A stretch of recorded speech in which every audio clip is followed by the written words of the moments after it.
Oh, homie, leave me alone. Can't you see I'm listening to the Going Off podcast with Rap Critic and Muse?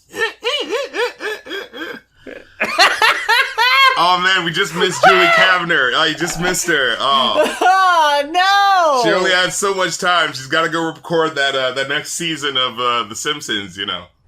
Season 48. No time to trifle with us, with their incredible comedy that is still definitely at the height of its Olympian heights to this day. I'm so sure of it, I don't even need to go watch the episodes. I saw someone share a clip on Twitter today of oh my god! Simpsons World Trump interacting with the Congresswoman of color, and I don't even need to watch it, because I know it's brilliant. The part at the end where they start can dancing?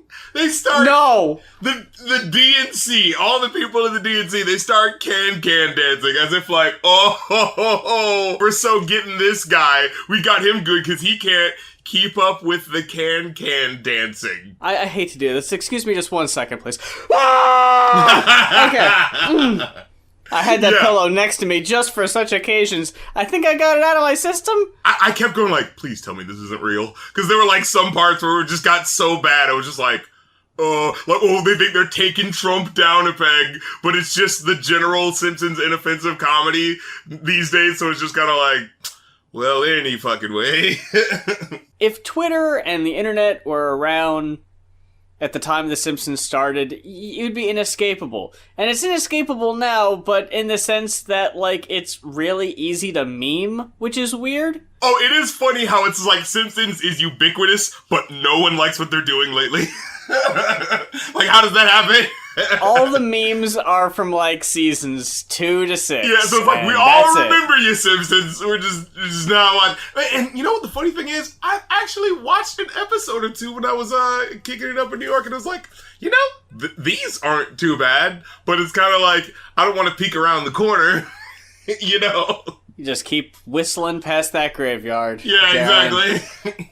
See, I think that's the thing. It's kind of the running joke everyone is in on, except the people who work on The Simpsons, by the look of it. Yeah. That it's just not funny anymore. And that makes me wonder that when you got, like, Bart smacking Homer in the back with the chair, and there was some other Simpsons meme recently that fucking caught on like wildfire, that no one's watching it now.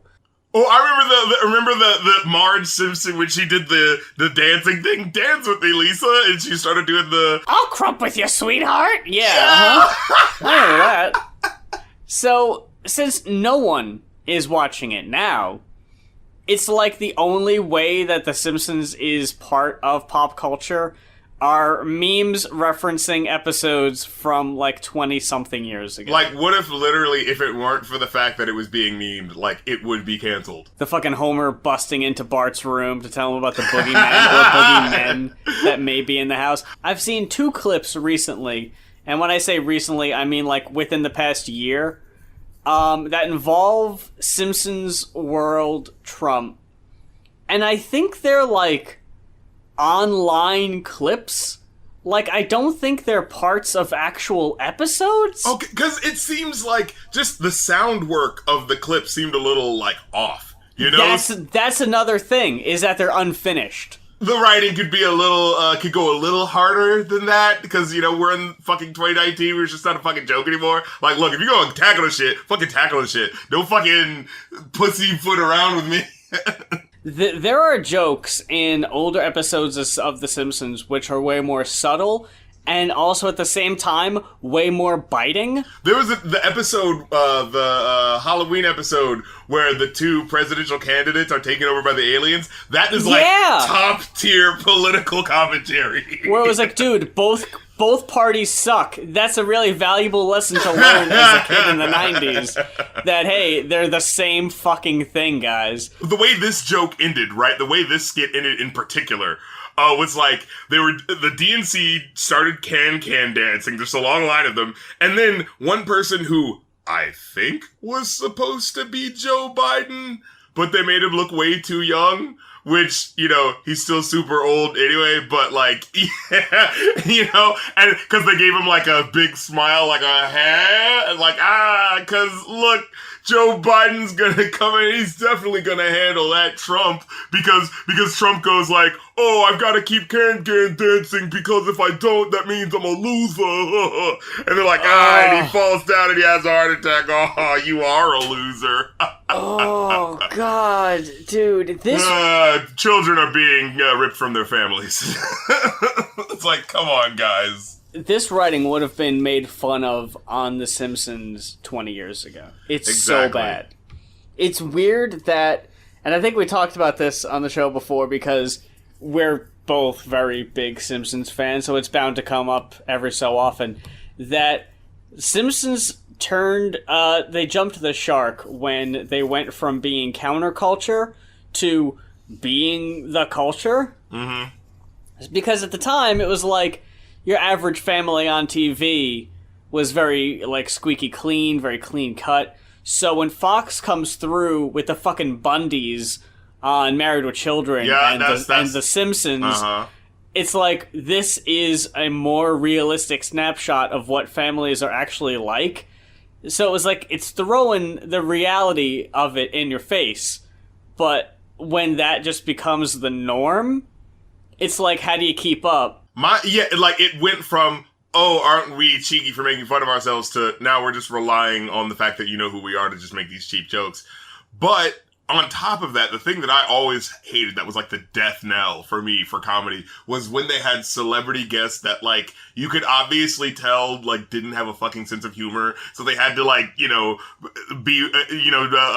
walk on eggshells with any sort of, like, comedy that would be making fun of them. You know, again, I was earlier going to draw a parallel between The Simpsons and Saturday Night Live, because if they're thinking, hey, you know, we already got the TV market down, or at least they think so, I assume The Simpsons still gets pretty good ratings, or else they wouldn't still do it. Somebody's got to be watching it. Someone's got to be watching it. It's on in waiting rooms in the hospital somewhere. I don't all those fucking people know. who just turned, like, just reached that point where, like, this is the show I watch, and hey, it's still on. Awesome. You know what I mean? But Saturday Night Live also years ago tried to do the, hey, you know, we're on TV, we're doing pretty good.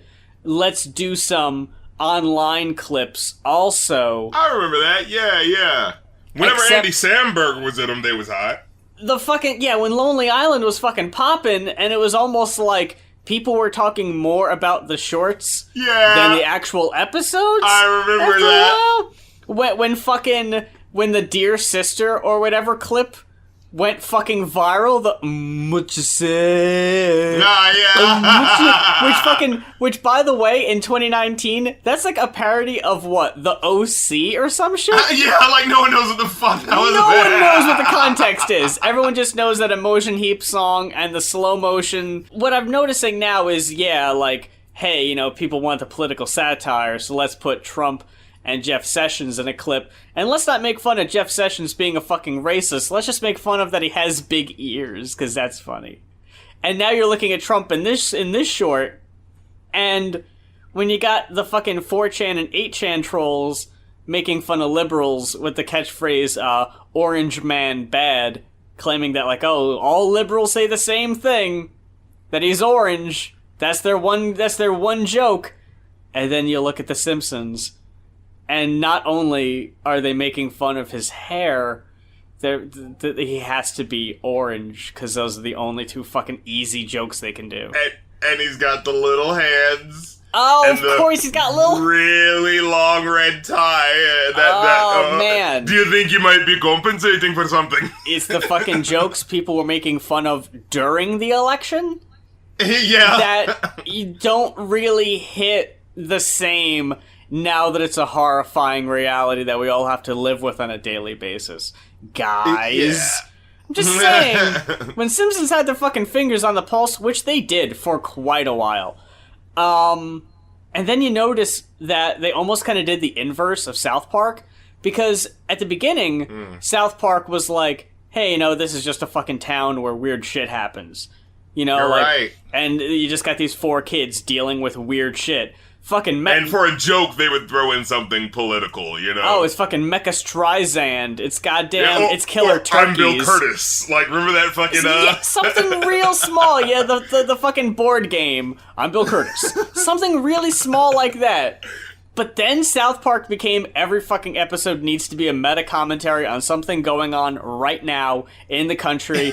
And Matt and Trey, they're gonna try their best to try to make some sense out of this crazy mixed up world with their own ragtag spin on it. Yeah, well, you know, that's a good point, actually. It started off being, look at this silly real world. It's just as crazy as the South Park world. Let's have a laugh at the ridiculousness, to, oh shit, you guys are actually listening to what we're saying? Oh no. And now you look back on episodes like, hey, the people who are intolerant of intolerant people are just as bad as the intolerant people. You're like, oh my god. Oh, we're enlightened. Oh, no. When they fucking had to apologize to goddamn Al Gore in that episode, apparently. There was a South Park episode where they technically apologized to Al Gore for, basically making a joke out of climate change with the man-bear pig thing. How about that? They were really right on the money with that one. I remember even as a fucking, 4th or 5th grader at the time, just being like, I don't know. I don't think you can make fun of him. It just felt like, aren't there bigger might have a point, guys. Yeah. First of all, that, I was like, I think he got his point. And on top of that, I think there's, more people doing worse things than someone annoyingly trying to tell you about the world going to shit. Then a man who released a fucking documentary about climate change. Really? That's, about all he fucking did? Yeah, I'm trying to think, and what else did his he ass do over that? that was so, annoying, you know? Look, all I'm saying is when I was growing up and I was watching Nickelodeon and the fucking Big Help on Nick News, that to me was like, oh, we fucking got this all under control because I'm turning the water off when I'm brushing my teeth. I saved the motherfucking planet. Y'all, that's all I need to do is plant a goddamn tree on Arbor Day, and we're good. I got this. Don't worry. So now when I'm growing up, and it's like, what the fuck? I was watching Captain Planet for years. You mean to tell me I watched that bullshit show? I watched that bullshit fucking show. And it didn't change anything, huh? Were you guys not watching the boring cartoon? Probably. Was I the only one? Yeah, probably because the people, making that cartoon and running the corporation would probably had another side business where they were, maybe selling some trash here, Son of a bitch! Selling some planned obsolescence there, you know? By the way, I think it's worth noting that that thing we talked about with the Taylor Swift thing about, hey, we're purposely making the enemy, quote-unquote ugly and unconventional. They did that exact same shit on Captain Planet, where, all the bad guys were almost mutiny. They looked like mutants. And the main villain, who kind of looked quote-unquote normal, it's just because, her hair was covering half her face, and if you pull that hair away, oh, she's disfigured. It's look, man, the enemy looks just like us. Yeah, exactly. I remember the main one. Different. I remember the main one was the really disgusting guy. He looked like just sludge incarnate. You know what I mean? Yeah, of course. But it's no, man. It's the fucking giant corporations, like the corporation that put this cartoon on the air in the first place. In order to say, look, see, we're actually doing something good because we're going to tell the next generation to handle this shit. When really, in reality, the only reason they made the cartoon was to write it off as educational programming. Exactly. Do you ever think about, so all those TV shows you used to watch in the 90s or late 80s that were just they would shoehorn in some lesson at the end and you're always just... Oh, yeah. And you're always just alright. As a kid, you're just okay, I'm glad you decided to say that. But as an adult, you just look back and you're oh, they just put that in there because they fucking knew the show didn't have any actual values, for the first 20 minutes. So they have to just jam in a direct lesson. You know what I mean? Most TV shows, the way the plot unfolds, there's some sort of lesson in there, you know? But it's these shows are just so badly written, they're just nah, this is just about selling toys, and alright, I guess we have to have the, designated amount of time where we say that we have to tell you something. like if I'm sitting there watching G.I. Joe on a Saturday morning, right? Like, I can gain lessons of, teamwork or any kind of pro-military propaganda they're shoving in my face as a child. That's what I need. But only at the end are they like, hey, by the way, you might not want to talk to strangers because they might be dangerous. Oh, I actually learned something today. I didn't learn anything from the first 22 minutes, but that last 20 seconds, that's gonna be the takeaway. Or like Sonic says, exactly. I'm watching Sonic and I'm learning, hey, Dr. Robotnik's a pretty bad dude because he's putting all these woodland creatures and turning them into robots. That's no good news. And he's super into pollution. No good. That's no good. And he's all about pollution. So I guess I'm learning a message there. Oh, but what's that, Sonic? Oh, also it's not a good idea for me to climb into the washing machine or dryer because I might die. Thanks, Sonic and Tails. Courtney Barnett came out with an album called Sometimes I Sit and Think, and Sometimes I Just Sit. And I feel like by nature of that album being such an interesting title, I know I've heard it at some point. It had to have crossed your ears at some point. Yeah. This album was requested, by the way, by Andrew McKay. Thank you very much for requesting this album. And if you want to know how to request an album for the show, make sure to listen through to the end of the show, and we'll explain it at the end. I've never heard of Courtney Barnett before this album. I've never listened to her, but it sounds like something I might have listened to maybe like 8 years ago or so. Well, I was thinking more like in the 90s with Alanis Morissette and them cats, Alanis Morissette, Sheryl Crow, Oh, that's exactly what I was thinking! When I heard so the first track is just kind of weird, but after that it's more like straight laced what that sort of style is. The sort of in the coffee shops, some smoky, chilled out fucking. You get this girl but she's not from America. She's from somewhere else. But she's Australian. Yeah, exactly. So she's got a little bit of foreign perspective. You know what I'm saying? When you're talking about her shit, I like it especially because so the song right before that is Small Poppies. That's the most coffee shop rock it gets, right? And then you get the next song to Preston, which literally, that's where I wrote down the note, this is coffee shop rock. And then the next song is we don't have to be around all these coffee shops. Yeah. It's a little self-aware, maybe. Yeah. I think when I said earlier that, this is something I'd listened to, 8 or so years ago, I specifically because I was in a bit of a mood for this type of stuff. Or were you feeling a little angrier? Not necessarily angrier. I didn't really get angst on this. A bit of a malcontent. I mean your Regina Spektors. I see what you're saying. Your Imogen Heaps. I don't just listen to music to dance. I listen to it to think. That type of... I just sit there and let it wash over me like a fucking wave, man. As you puff on your corncob pipe and appreciate, what they're really doing. I'm sitting there listening to Feist and Cat Power. Oh, Feist. There you go. Mentioning all these acts that people haven't talked about in, whoo boy, I remember the 1, 2, 3, 4, and I just remember okay, I'm feeling you. Music video done in one take. Let me see what else you got. And then nobody wanted them to do anything else, I guess. No. Nope. That was good. We're good. We got the song for the iPod commercial. Exactly. That's all we need. You know what it is too, because she's one of those artists that stinks of there's probably more, but she just happened to make the song with the 1, 2, 3, 4 to A. I like making a fun song every now and then. It's oh shit, that's the only thing I'm gonna be known for. Fuck. Oh fuck! I counted. You're never supposed to count. Fuck. 1, 2, 3, 14. Oh my god! Another iPod song.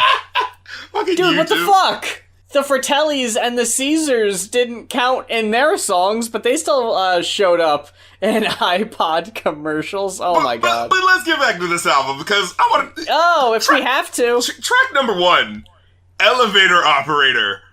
Elevator Operator. It reminds me of the song Temporary Secretary by Paul McCartney, which fucking sucks. By the way, don't listen to that. It's really bad.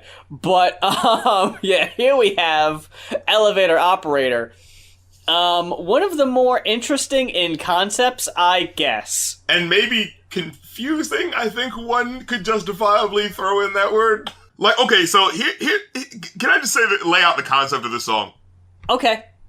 So you got this elevator operator, I guess older gentleman, is riding this kid up to the top of the elevator, and he's looking at this kid, and he's like, I think this kid, I feel like this kid, it doesn't feel like he's having a good day. I think this kid actually wants to go to the top of this building because he's feeling a little like life is hard, and he might jump, right? He might jump, yeah. So he's saying, the chorus is, don't jump, little boy. Don't jump off that roof. You've got your whole life ahead of you. You're still in youth. I'd give anything to have skin like you, which is oddly specific. Your fucking skin, give me it. Yeah, all right. Maybe like a back like yours. Like, I could run. And, you know what I mean? But like specifically skin, like.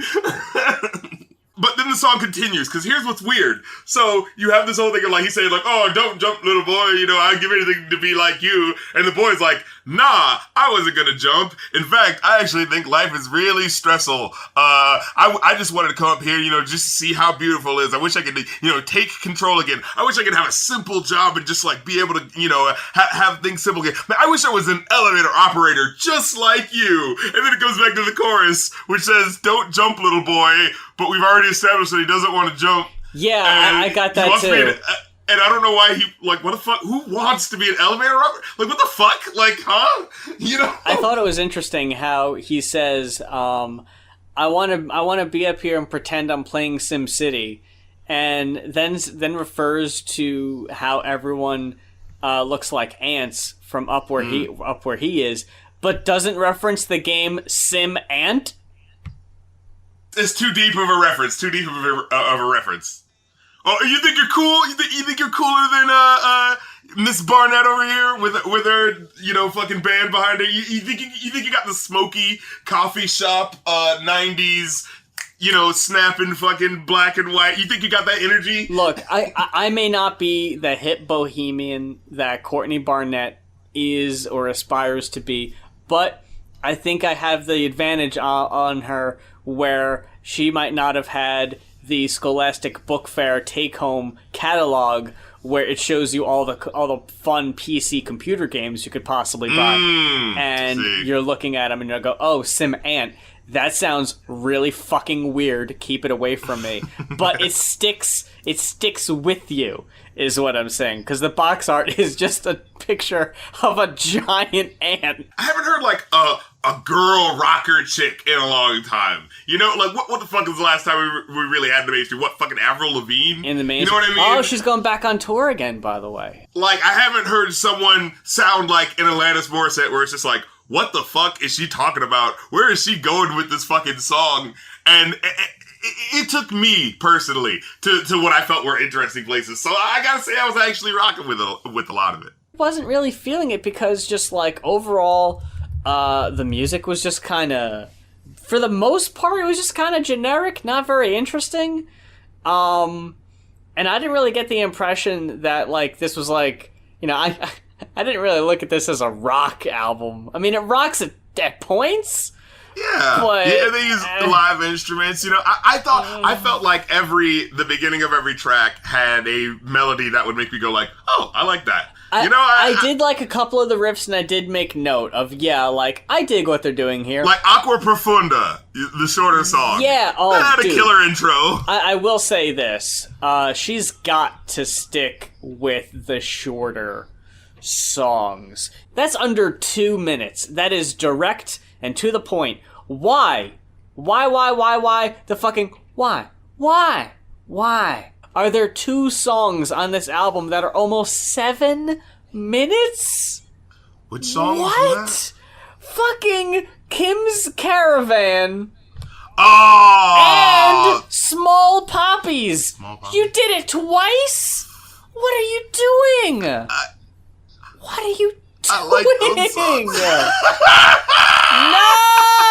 In fact, No, I'm no. gonna justify Kim's Caravan. Actually, what was interesting to me about that song is that, like, so, you know, it's got that chilled out fucking Nick Cave, you know, Red Right Hand, the little unnerving, you know, bass going on in the background. I did like the atmosphericness of that. You know, one, and she was like, you know, I saw Jesus and he was smiling at me or something like that. And then at the end of the song, it switches for some reason. It's like, I saw Jesus and he was frowning at me. And just the way, like, both times it feels scary, you know? Like, both times it feels weird. Oh, yeah. Actually, watermarks on the ceiling. I can see Jesus, and he's frowning at me. And, this fucking imagery. I see a dead seal on the beach. The old man says he's already saved it 3 times this week. Guess it just wants to die. I would want to die, too, with people putting oil into my air. And it's just like, Man, see, I was so fucking checked out by that point that I guess I really wasn't paying that much attention. And I especially like to the lyrics. Well, see, you're saying that it's longer, and I actually liked the use of repetition here because as the song goes on, she's sort of talking about like, take what you want from me. Don't ask me what I really mean. I'm just a reflection of what you really want to see. And I find like that was the sort of self-awareness that I like. The sort of like, you know, like when people ask someone like, what does this song mean? It's like, look, you already have your interpretation and you were going to make that. So don't fucking ask me what it means. Just make your own already. And then it sort of becomes about like, cause you just want to use me to justify your, you know, your ideology the way we all use, you know, pop culture and whatever to justify things. So, but it sort of becomes callous after a while when she's just like, so take what you want from me. When it just starts repeating where it's just like, you're just kind of like, oh, all right, fine, I'll stop listening, Jesus. Like, I'll stop interpreting your songs, I'm sorry. The 3 songs that got the highest ratings from me were Pedestrian at Best, Aqua Profunda, and where did it go? I just had it. Nobody really cares if you don't go to the party. I love that. That perfectly encapsulates a feeling. That is as the kids would say, #mood.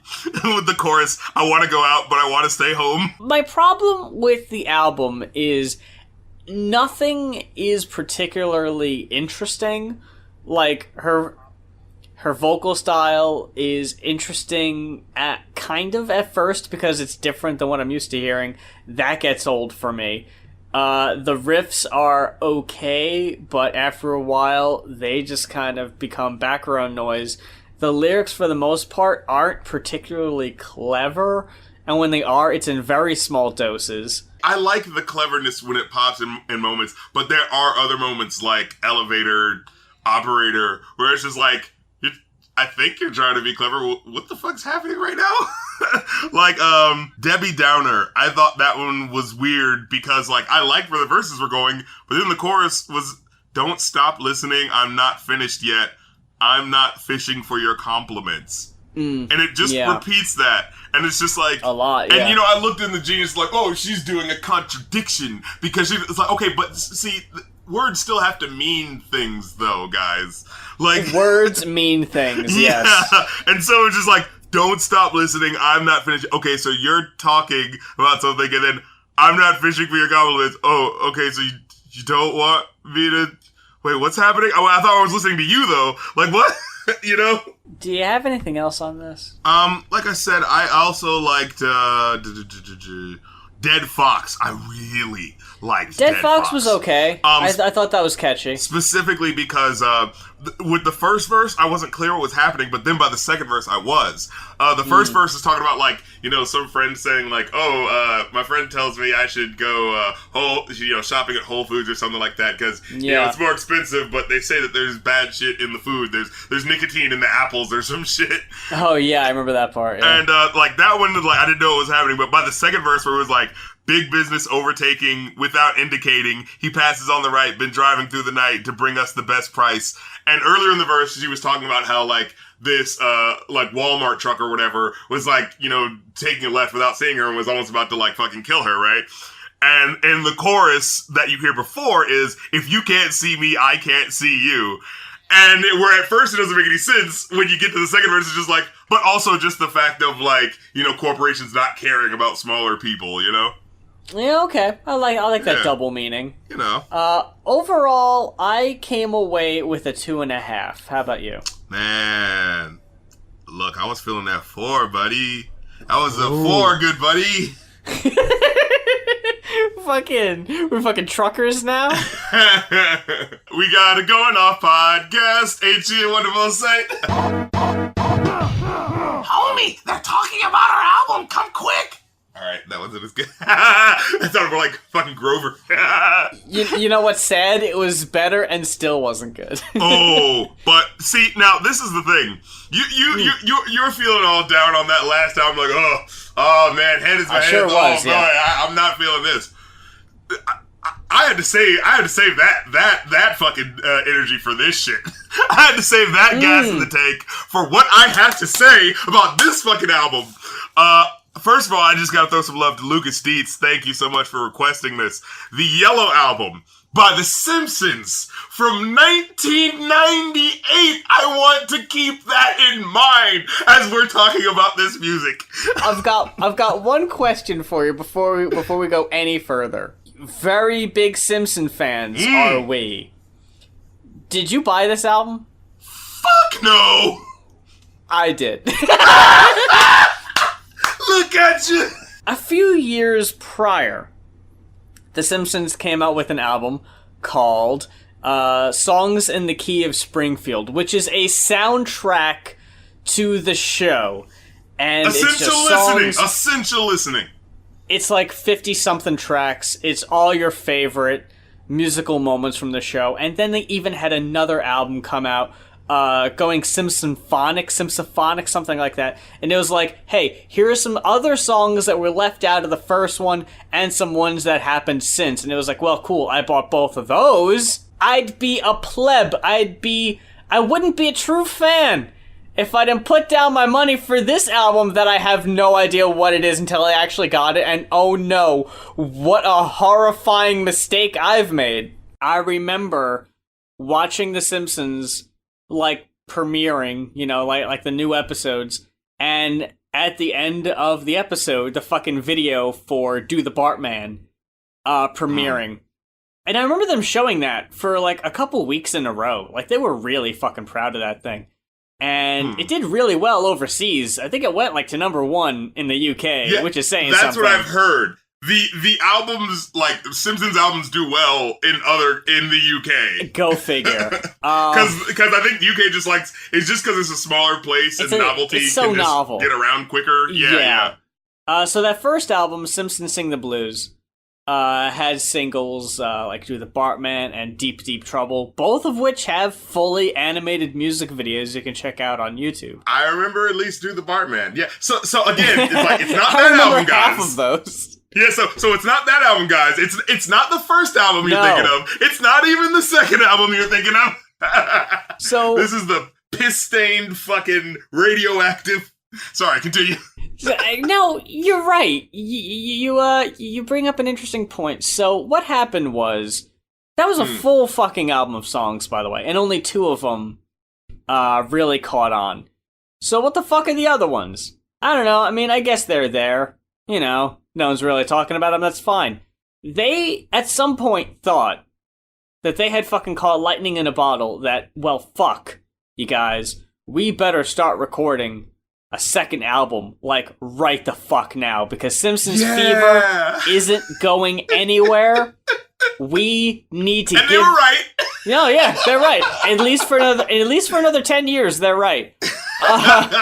We gotta keep the fans fed. We gotta give them what they want. We gotta quickly get recording that second album, and they did. Starting in, I want to say 1992.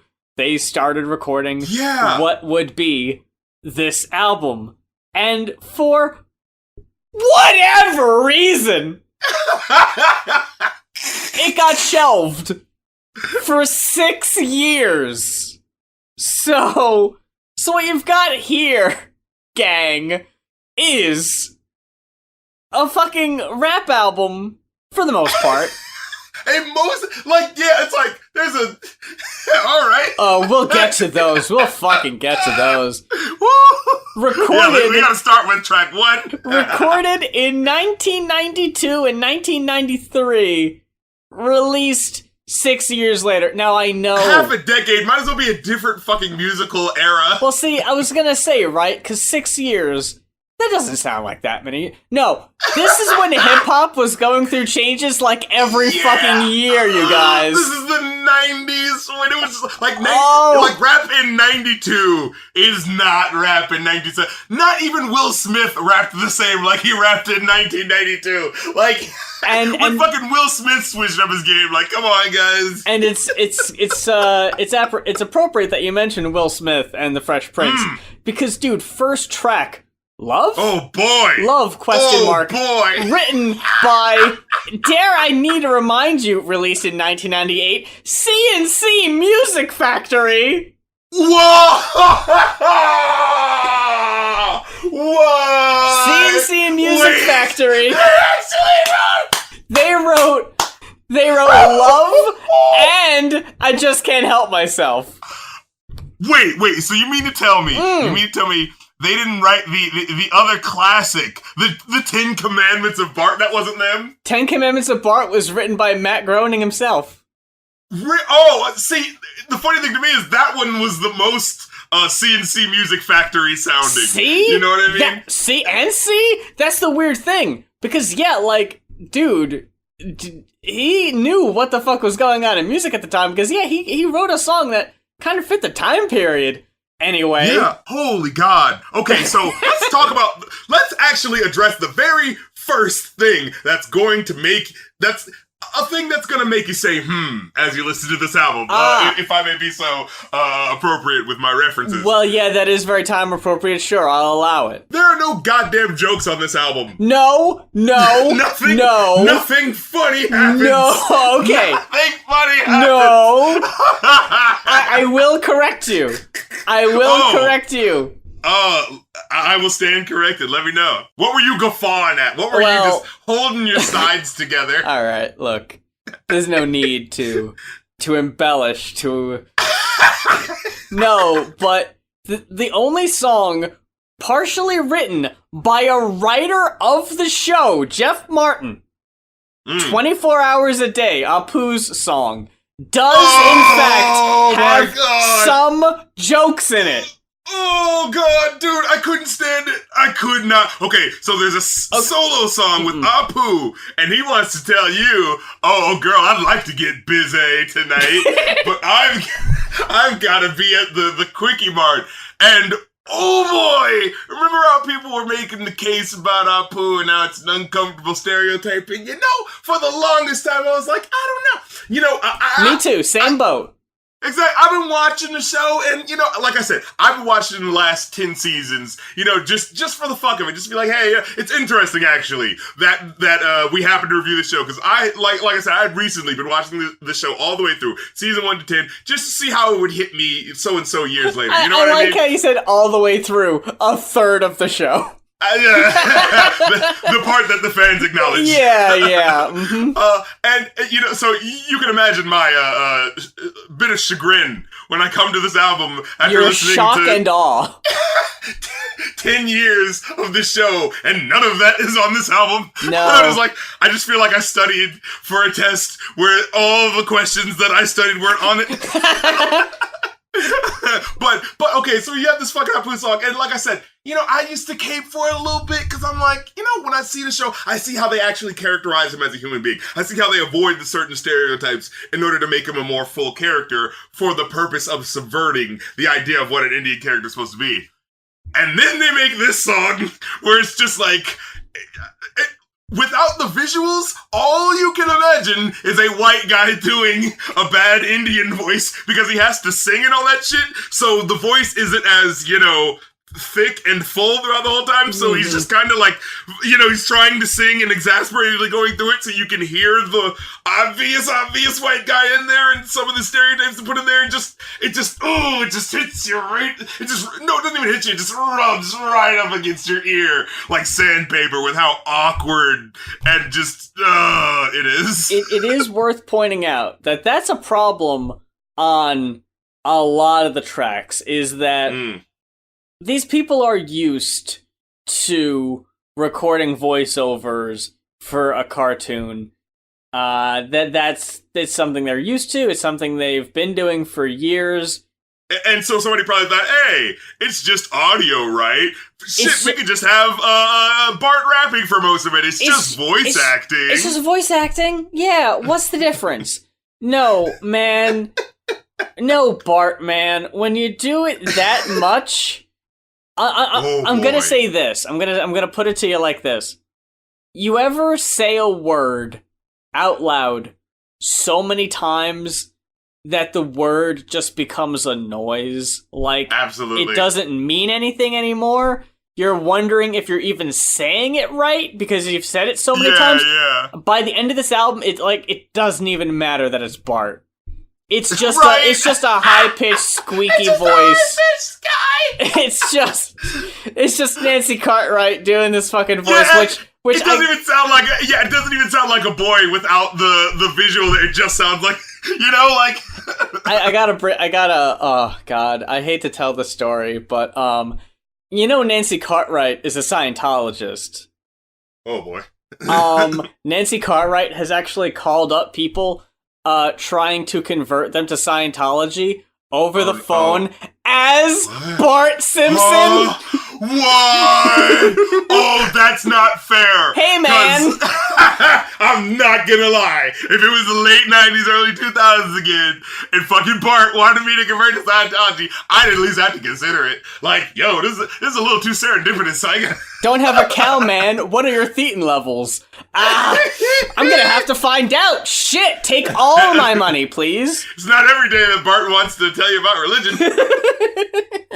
Hey, he's not a very religious guy. You know, maybe something spoke to him. Yeah, it has to have. It's something in that Scientology book. Something that L. Ron Hubbard Dianetics spoke to Bart Simpson. Let's fucking get to the nitty fucking gritty. I can't wait. Goddamn one. Love question mark? Holy shit. So you've got this I'm sorry. I've never been this excited to talk about an album before. I'm so giddy. Oh, I'm fucking. Your fucking chops are watering. Oh no! Oh man, you got this first track. Sounds like some fucking crisscross shit. Yeah. And immediately, like, I'm thinking, like, what year did this come out? Oh, what's this spread called, love? What is this spread called, love? What the fuck? It sounds like they're saying, what is this word called love? Yeah, but it's... That doesn't make sense. What? I thought he was saying, what's this thing called love? But you look up the lyrics, it's spread. Like, what the fuck is... Oh. Huh? And, but, you know, I'm not gonna lie. Hook is actually kind of jamming a little bit. You know, if you got crisscross under there, you know, you got a little bit of, who else is big at the top? Get Will's, Fresh Prince on that joint in 1992. Shit could have been slamming. What's this thing called love? Well, you know, haha, I'm Will Smith, and I'm here to say I gotta tell you about love and a major... Alright. I know you rap a little better than that, but that's how they rap on this fucking album. Yeah. Oh my god. The fucking rapping, the extensive rapping on this album. It's so much. You're just like, you know, one or two tracks, I get it, the novelty. You start itching, you start inkling to that 3 or 4 mark with Simpsons characters. You're like, alright, what? And like I said, it gets to this point where you're like, the very first track, it's a concept song about how Bart is going around and he's seeing everybody's in love. What's going on? Why is everybody in love? Oh, this is crazy. And there's no jokes. It's just the concept of, like, Bart going around and being like, what? Love's a thing. Isn't that weird? Love's a word. Yeah, and the final verse is like, oh, Milhouse is in love. What? And as I'm listening to the song, I'm thinking, like, this is from a kids show. Like, the rapping on, like, this doesn't sound like The Simpsons, the subversive fucking, you know, you better fight. Yeah, exactly. This isn't your, you know, dad's cartoon show. We're gonna make a couple of jokes that are gonna, you know, rib up against society. You know what I mean? But it's just like, no, this is just a straightforward fucking, this could have been on the fucking Ninja Turtles Out of Our Shells fucking soundtrack. Like, they tried to make a good album. They didn't try to make a funny album. And you don't really think of The Simpsons and rap as being synonymous? well, You think of jokes and humor. Yeah, you don't think of Simpsons and, like, musical quality? Not really, no.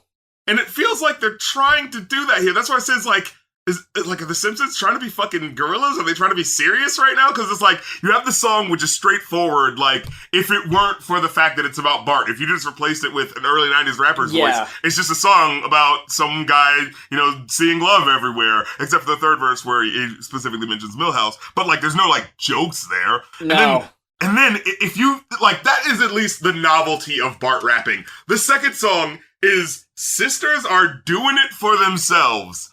A Hell cover with Lisa Simpson and Ann and Nancy of Heart. Yeah. They're bringing out the big fucking guns for this, which again makes you wonder, they were really trying to fucking do something here, weren't they? That's what I'm saying. I'm like, wow. Is this fucking Alvin and the Chipmunks? Like, are they really trying to make an actual... Because there's no joke in this song either. It's a straightforward cover, except Lisa every now and goes like, yeah, we're really doing it. And it's just like, all right, I don't want to hate on this because, feminist message and everything like that. I just don't know how serious I'm taking it when you have the silly cartoon character. You know what I mean? I thought it was... Okay, look, the way I rated these songs, by the way, I tried to rate them in my head a little differently than I would a normal album. Like, I tried to give it at least a little bit of leeway as to, like, okay, I know what this is, at least, like, I wasn't trying to compare this to, like, something of, Kid like... A or some shit. Yeah, something of real quality and merit. Sisters Are Doing It For Themselves. I wanted to point this out specifically because they referenced the song Simpsons, Sisters Are Doing It For Themselves in a later episode, and I wonder if that's a nod to the fact that they once recorded it, because I don't think at this point they had released the album yet. See, I remember hearing about them dumping on their own on this album at some point, but I can't remember when it was. Well, see, there's another joke that's it was from A Treehouse of Horrors, the episode where they find the monkey's paw at that, like, flea market. Oh yeah. Oh, yeah! And Bart says, I wish we were rich and famous. And they're at a mall, and they're selling an album called The Simpsons Sing Calypso. Wait, but I thought that was in, like, 92, like, before this album came out, right? That was a reference to The Simpsons Sing the Blues. Oh, okay. And the guy walking by is like, this shit's getting out of hand. Like, he's fucking over it. He didn't know. He had no idea that they had another one in the works and had to shelve it already.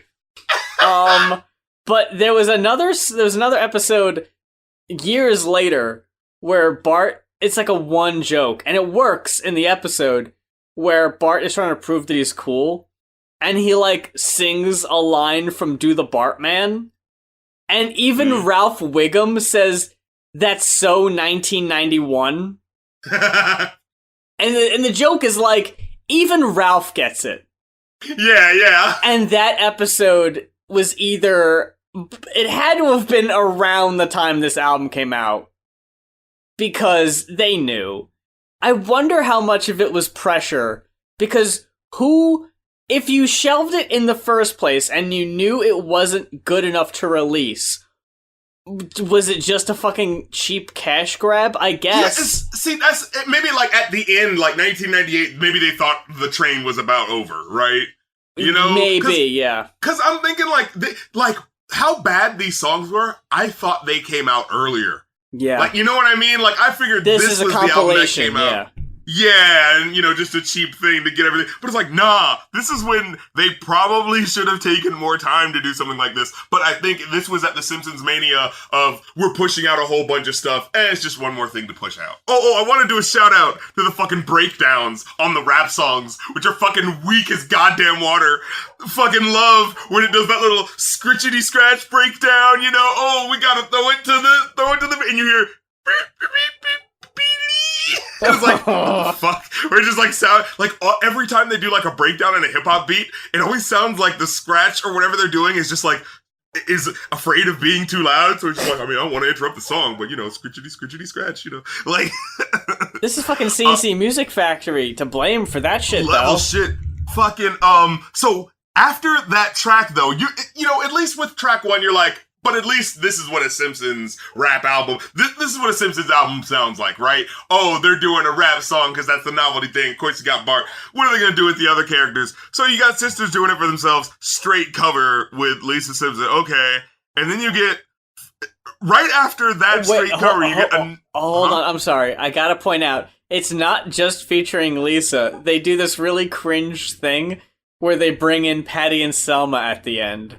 Oh, yeah, and the, like, tail end of the fucking and song. And you barely hear them in there, because get it? Their Marge's... But no, I gotta give it to Ann and Nancy Wilson of Heart. They fucking deliver.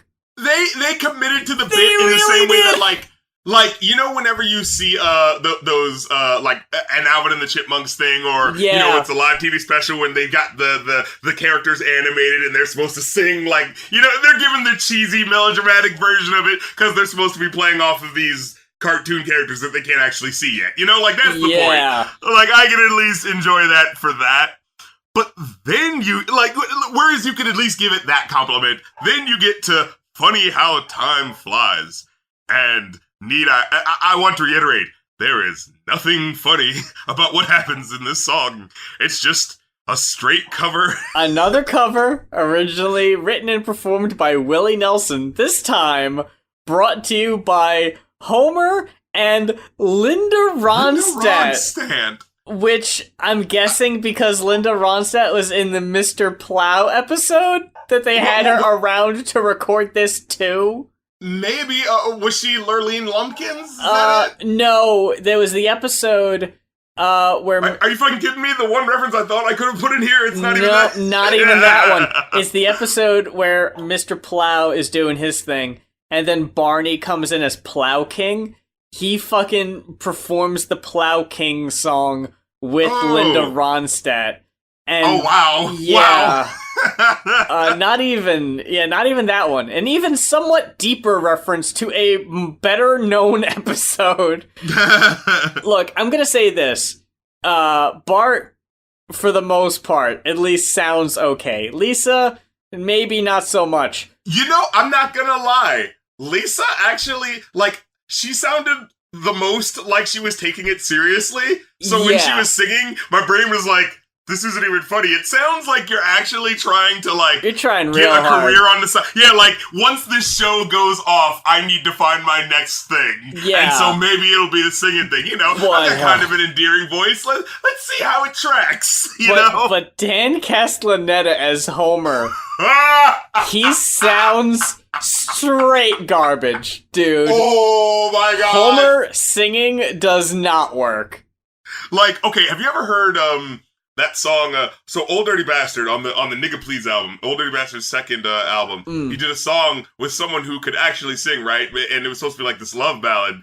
And it's that kind of joking, like, okay, I know you can't sing ODB as well as this woman can, but it's oddly endearing with what's happening because he's like going like booty boo booty booty, like he's doing lots of like silly stuff, like like silly stuff like that. Yeah.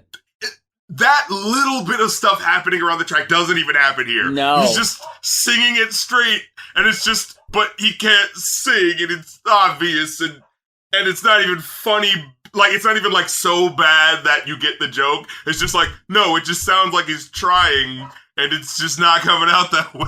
You know what I mean? There's a distinction between, hey, this joke song wasn't funny, and this song had no jokes in it to be funny. Exactly. They didn't even try to work a joke in. They just thought, hey, someone might want to hear Homer sing a duet with Linda Ronstadt. Why not? And I remember, like, specifically, I think it was season 9, where they were like, you know, oh, whoa, wouldn't it be silly if we did a variety show? And yeah. You know, because Simpsons isn't that type of show, right? We're such a better satirical show, but wouldn't it be funny if, you know, the company took the reins and made us do this silly dance and, you know, dance and sing number like it's the fucking 70s all over again? Yeah. and then you listen to these songs and you're like, but, well, this joke's not funny anymore because then you actually did it. You actually fucking tried it. Yeah, you actually fucking tried it. But keyword being try. here is where I will say that despite its offensive nature, 24 Hours a Day, for what it's worth, is the best song on the album. Oh, you were feeling that one, huh? It's the best one. It's the one with anything. It's the liveliest. It's the one that feels the most like a song. It's the catchiest, comparatively speaking. It's the only one that has actual jokes written in. That's a good point. That at least work off a character, okay? It at least has jokes. You're right. At the very end, It focuses around, like there's jokes throughout, and then at the end where it gets tied up, that's a fucking bit. It's like, all right, cool, but fucking look, for a song written by the creator of the show, 10 Commandments of Bart. I really liked the instrumental on this one. Right? Yeah. Hold the little thou shalt have fun. Like, that deserved it deserves some better verses. Oh my god, the verses are so whack. Holy shit. Oh my god! They thought they was making their 10 crack commandments. They really fucking thought. Look, I don't know why. They wrote some whack-ass shit for Bart. Going back to Love for a second. Why does Bart, and I get it, because the skin tone, but why does Bart start a verse by going, as I follow the yellow brick road? No! That specifically sounded like they were trying to do the rapper doing the rap cadence of the 90s. Like, they were going for that a little more, and it's just like, oh, you're not gonna... And it's just like ever so slightly offbeat, you know what I'm saying? At certain points, it's just like, oh. We had Bart rap in Do the Bartman. Shouldn't the novelty of hearing Bart rap be dead by now? Why do I still want to hear it? Why would I still want to hear it? You know what this is like? This is like MC Scat Cat. This is the MC Scat Cat album, the solo album for The Simpsons. When you fucking had MC Scat Cat on Opposites Attract, it was like, yeah, okay, I get that. But then, when they released a full album of songs... Oh, he had to strike it out on his own. Of songs performed by MC Scat Cat, because they fucking thought it had legs. 4 of them. Paula Abdul was holding him back. Holy shit, dude. If someone feels like wasting some money, please request the MC Scat Cat album. I actually haven't heard it yet. Oh, god damn it. It's worse than you could possibly imagine. The 10 Commandments of Bart. So we get this song where it's like, you're thinking, 10 Commandments of Bart, it's going to be about, Bart being, telling you all the, the subversive things to do if you want to be on Bart's team. Yeah. But it's just like, nah. First, commandment number 10, shake your big rear end. And commandment number 9, you gotta bust a fresh rhyme. Oh, no! When has Bart Simpson ever busted a fresh rhyme? Exactly. When on this album has he busted a fresh rhyme? This fucking fake-ass black box sounding beat. Oh, no. This fake-ass Oh my god. I think this also had another weak-ass scratch breakdown, too. The way Bart...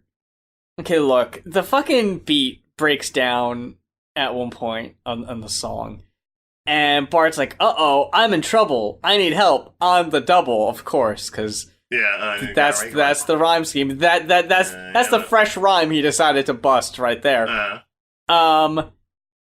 He says like, I'm real desperate, so he gets Maggie to suck on her pacifier. Oh yeah, and he says, he introduces it though. So come on, Maggie, start sucking. No, no. No! At what point? How did no one in that room at any point say, nope? See, they had to immediately follow it up with the sucking noises on the beat, Oh. so that you could immediately understand what was happening. Oh, that's what I desire. A baby with an ultra hip pacifier. Oh. There was one line. It ain't true that our culture's in decline. Just listen to the super fine, spine-shaking bass line. Yeah! I was like, that's actually kind of dope. That was a dope-ass little fucking rhyme scheme. And it was delivered okay. I was like, huh. Yeah. And then you hear the bass line, and it's like... Right. My spine! It's so shook. After 10 Commandments Apart, we have to get to Just Can't Help Myself, co-written by C+C Music Factory. I can't let y'all forget. I really like the instrumental on this one, too. Yeah, actually. This is the one where I was just like, oh, you're trying to be taken seriously. Okay. I didn't really care for Bart's No, verse? Absolutely not. His first verse is like, there I go, here I go, where I go, I don't know, I just can't help myself, no. So why do I do what I do when I do? Well, I can say so, or I just don't know. Oh like, my god, yeah, that was a horrible way to start. What the fuck did you just say? But Lisa's verse is okay. Okay, Lisa's verse is interesting, because, like, it's not that it's great, but it gets kind of weird at the end. Yeah. Where it feels like she's just speaking a little too much about her personal life, and, like, see, like I feel like they're that. trying to give you the character, but it just felt like, oh, this is actually kind of sad. Like, see, I wish, like, that was the kind of Apu moment, where it kind of, like, went into more about Apu. It's like, okay, cool. Yeah, do more of that shit, please. So... when the first verse is just, Bart doing his rapidy rap bullshit, and then the second verse is Lisa saying, I have a dream more like a nightmare that I'm being born and my parents are there, but they're not Marge and they're not Homer. I feel like I was switched at birth. And then you're like, oh wow, holy shit. That's taking the whole just can't help myself thing in a different direction. That's kind of interesting. Exactly. And then the last verse is Homer likes to eat a lot. Yeah. Oh, okay. Bringing it back to that, the old comfort zone we all love so much. Well, yeah, and the funny thing is, it's like, the way she raps is just like, I feel like a book that's on the wrong shelf. I know I shouldn't think it, but... and it's like a dramatic pause. I just can't help myself. I love that. Yeah, like it actually seems like it's an issue. Like, yeah, you know what I mean? It's like it broke the novelty funness of the song. Where we're just like, holy shit, are we speaking to the characters?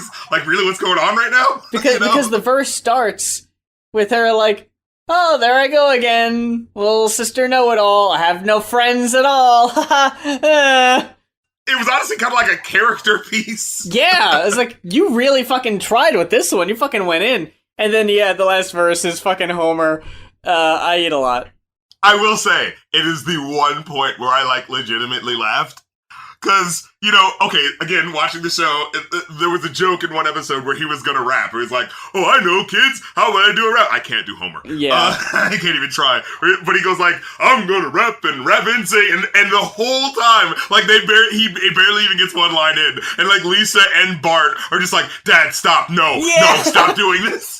And, like, he goes like, I'm singing in a rap, and, like, he's doing so bad, like, the cat notices and, like, screeches and runs off. Yeah, the cat leaves the room. It's just like, the whole time they're just like, Dad, stop, never do that again.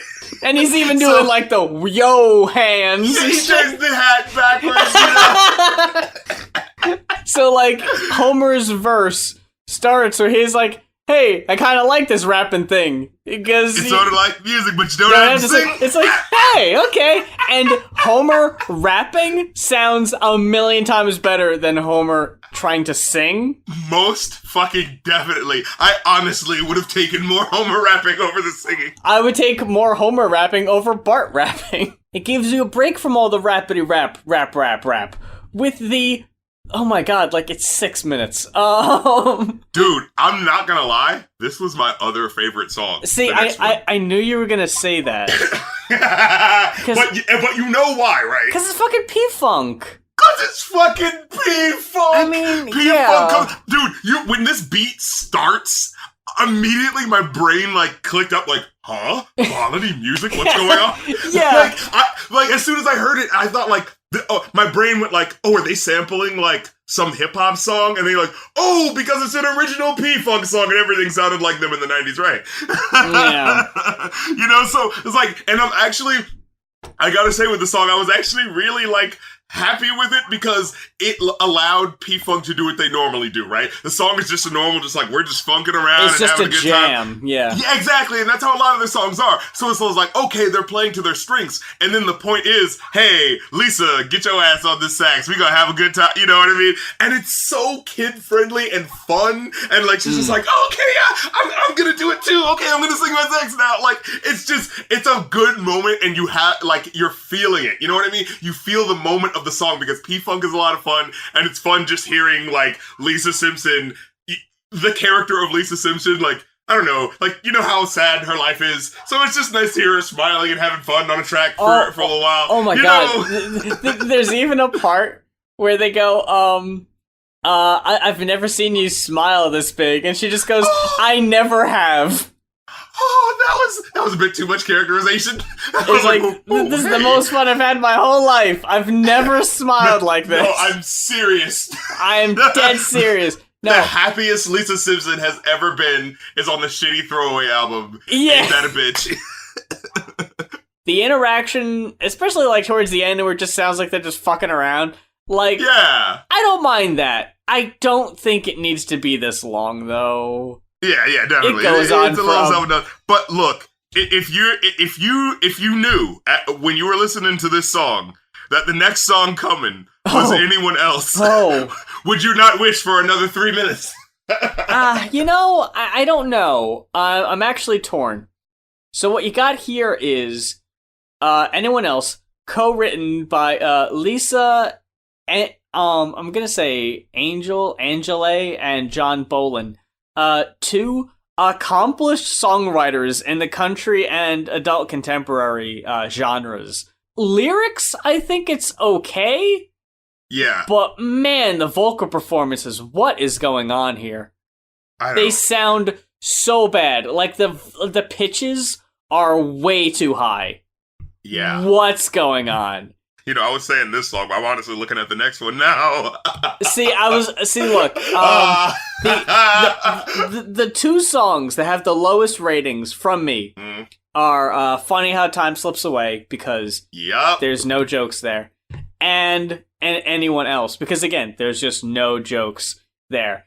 I was going to say, well, because at least with anyone else, at least there's a concept where it's like, I would rather have anyone than you as my brother. And he's like, well, I want someone who likes to have fun, so I want anyone who's not you as my sister. And again, I want someone who lives their life according to the 10 Commandments of Bart. And again, you're listening to this album like, is this from a children's show? What the fuck? It almost ventures into, like, could easily sound like a song between, like, jilted lovers, which makes it weird, too. Right. And it's like, that's what it feels like. This album feels like, okay, so you know the merchandise for Simpsons, you know, couldn't be too crass. That had to be the family-friendly version, because there are some people out there, or people who are just younger at the time, who, you know, they're not getting all the bad jokes, all that stuff. They just like the pretty yellow images, right? So, like, that's what this album is. It isn't any of the personality. It's just the fun yellow, we're the nuclear family thing.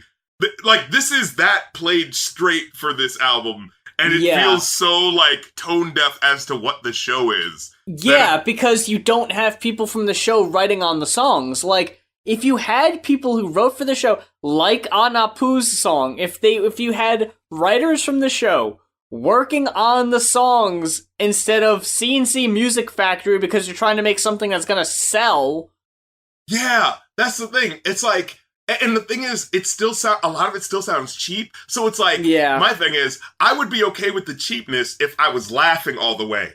But I'm not laughing all the way, so now I'm just paying attention to how much you guys seem like you're actually trying to make a legit album and it's not working. Yo, you know? They dead ass tried to get Prince on this album.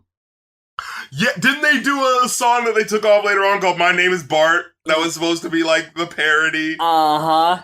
Yeah, and I wonder if the album did come out in like 92, 93, do you think Prince would have been on it? Or do you think that song would have been a little bit more relevant at the time. Yeah. Or do you think Prince only pulled out because it's like, all right, your asses are taking too long. I don't want to be a part of this anymore. But I don't know. Probably. My two worst songs are the ones where Homer fucking sings.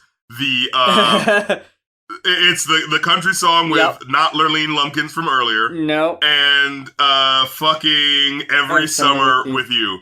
Where Homer sounds like he's old. So I thought yeah, like he sounds more like Grandpa Simpson than Homer. Yeah, and so I thought they were, because when they're a plot point in one of the episodes where like Grandpa dates Marge's mom or something like that. So I thought that's what they were going for, but then she says Homer at the in the middle of the song, so I'm like, oh wait, what? Because like. You know that sounds like Old Man, right? Like, you know that sounds like Old Man, dude. It's like, do you just sing that badly where you like, figure out your voices in between there? You know what I mean? If this is, like, the third worst song. It would have been on the same level as the other two. If, like, I don't know, man. It kind of falls in that category of how you were talking about how, like, it's nice to hear Lisa being happy.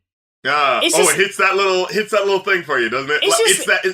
It's just kind of nice to hear Homer and Marge being sweet to each other. Just kind of cute. This would be that part, like, you know, in the later seasons where they've earned, a moment of earnestness, right? Dude, even early on, when the episode where you thought Homer was gonna fucking die. True. Holy shit, dude. Yeah. The Simpsons pulled on heartstrings. They can get you. So well. Yeah. So, and you know, actually, I would say this one is at least a slightly better one because it at least has the point of like Marge and Homer sing a song together. I mean, he sounds like he's 30 years into the future, but fucking fine. But yeah, with the other one, you don't even have that novelty because it's just like, who the fuck is this country woman doing on this song with him? What is he cheating on Marge? What's going on? Uh-oh. As he was often known to do in the early seasons. Holy shit. Maybe they were, throwing back to that Lonely Lumpkin shit, that's all I'm saying. Because Homer never interacted with Linda Ronstadt. But yeah, I thought that one was okay. By the way, co-written by Jerry Beckley, a founding member of the band America. What? Huh? Wait.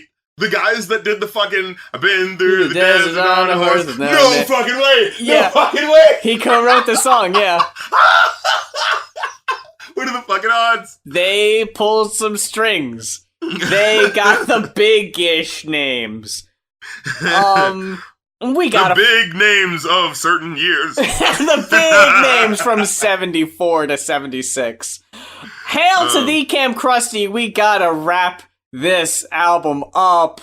So, just when you're going, oh man, what? Just show me anything that has anything to do with the fucking show. Anything that has any semblance to the show at all, please. And they throw you a bone. Yeah, they throw you a bone for the first 2 minutes. Yeah. And then they decided to jam in a couple of extra verses for you, just to give you your money's worth. And oh, yeah. It's just like, alright, you didn't need to do that. In fact, that's very detrimental to your product right now, bro. A special appearance by Krusty the Clown, who sounds okay. The laugh sounds a little off, but I'll give it to him. That's fine. And a severely, oddly underused Automan who comes in with a verse, but, like, again, you think there's gonna be a joke, and then there just isn't. Hey, man, he'll work for food. That's the joke. The first half of the song is just the Camp Krusty theme that you would have heard in the episode. Then it breaks down with Otto on guitar, I guess. He sings a verse, Bart sings a verse, Lisa sings a verse. It might as well have been replaced with fucking hello, Mata, hello, Fana, like, for as much as it really means, Uh-huh, yeah. And then, like, the whole, like, end of it is just, like, pointless shit. What? You know what I'm talking about. Wait, you mean where it rocks out or whatever the fuck? Where Bart's like, we hate it! Oh, yeah! and then it just goes on. They thought they was getting down. Oh. They thought they were They thought they had all the fucking kids throwing up the devil horns and fucking rocking out. It to goes the on destruction. for so long. Why? And it's just like literally, it's just like, if this were talking about like a real thing, like, yeah, burn it down, it would be like, fucking, we're rocking out. But it's just like, it's a place that isn't real for a joke song that isn't that good on an album that needs to stop. We're singing about a fictional summer camp. I can't be that mad about it. I ended up giving this a 1. How about you? So I rated it a 0.6. Oh, okay. Out of 5. So, all right. Would I round that up or down? Fuck that. This is 0. Fuck this album. Fuck this album. No. You don't need to listen to any of this shit. The only fucking song you need to goddamn listen to is, you know what? I'm gonna go out on a limb and say the P-Funk song with Lisa. Because at least, you at least get that feeling, like you said, of just like, oh man, it's cool to hear her having fun. Like... if you at least get that pop. If it wasn't a fucking white guy doing it, I'd say 24 hours a day. But, yeah, it's just kind of tainted by that. It's fucking, you can't really listen to it and not think about that. Yeah, like, maybe if there was a music video for it where you could, like, be directly looking at Apu and you're be like, looking at him. Yeah, but, like, when you're not looking at him and you just have to imagine him, and he's kind of reaching to sing the voice so you can tell what ethnicity the guy is really clearly. But that about does it for the reviews. And if you're sitting there wondering what cruel fate, what brought us to the point where we're talking about the Yellow Album, what by unkind hand, what monkey paw was wished upon, it's Patreon. My dude, you gotta go either to patreon.com/rapcritic or patreon.com/muse. Check the pages for details. As previously mentioned last week, we might try to simplify that in the near future by making a unified Ko-fi page to direct you to instead. Keep your ear out. Yeah, as soon as we have more details on that, as we make progress on that, we'll let y'all know. Make sure you're following us on Spotify. You gotta be following us on Spotify so you never miss a new episode. And it's the only place that has all the episodes in one place. You don't need to be jumping around between both of our YouTubes or anything like that. They're not even all on YouTube. A couple got taken down, unfortunately. So Spotify is the only place you can go to hear all 200 and now what, 9? I think this is 209, yeah. 209? All 209 episodes in one place on Spotify. So make sure you're following us there. Follow us on Twitter. Yeah, follow. I got that station head for you. Playing new joints from all time zones and all time periods. Cool, and you'll be streaming the Yellow Album, of course. I don't mean to tease the listening audience. I'm so sorry. Oh, I was thinking about it. When I first started playing this, I was like, this will be a fun little romp. To let the fan... Nah. No. Nah. Can't make me do it again. I can't go for that. No. No can do. For the Going Off podcast, until next week, I'm Muse. And I'm Rap Critic, and shh.